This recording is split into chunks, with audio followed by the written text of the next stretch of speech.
this video, I'm going to be showing you how to voice over in DaVinci Resolve 16. So we're going to head over to the DaVinci Resolve panel. There's going to be a slight black border up here and down here as on, you can't actually F11, which permanently full screen DaVinci Resolve. So yeah, so I've got my clip here just of nothing.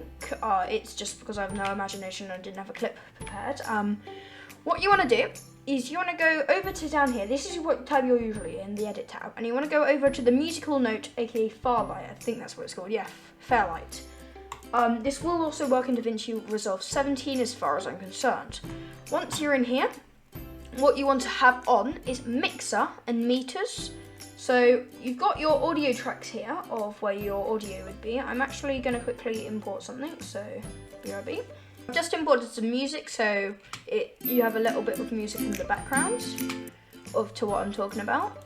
So we're going to go back to this, and then this is the audio track section. This is where you will edit all your audio.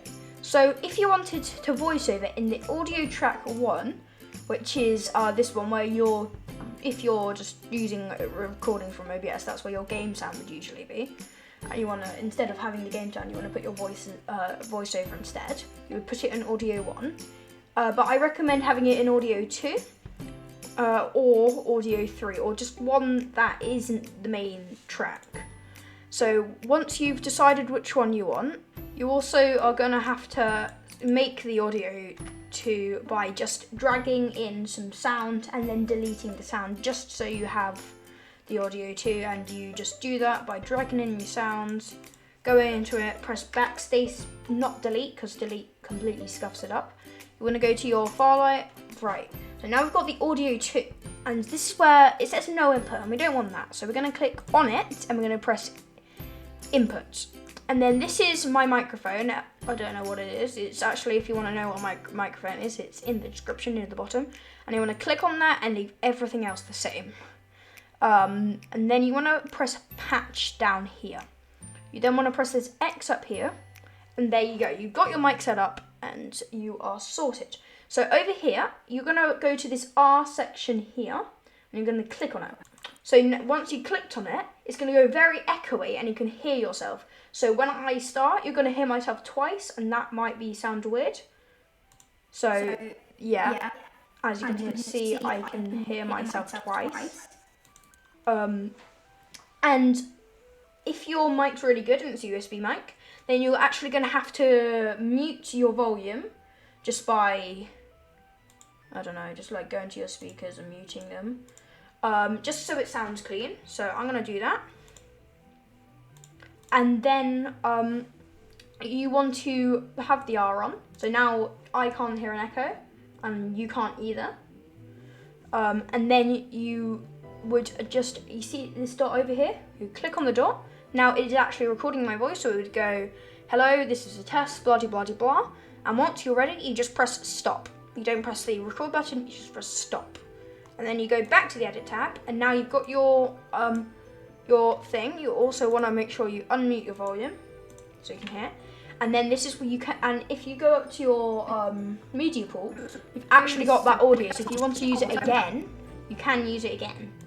And now if we just play on the door, now it is actually recording my voice, so it would go, hello, this is a test, blah, blah, blah, blah. And once you're ready, you just press stop. And so what I recommend is waiting 1 or 2 seconds before the end of the recording to stop it. So then you can just delete it, cut it, and then press backspace. Pro tip, never use delete. Trust me, just press backspace. It makes your life a lot easier. And if you want to rearrange the sound, you can actually just click on it and you can make it a tiny bit bigger. So I want it a bit sounder, so I'll make it 5. Now it is actually recording my voice, and I also want this one to be a less distracting, so I can just make it -25.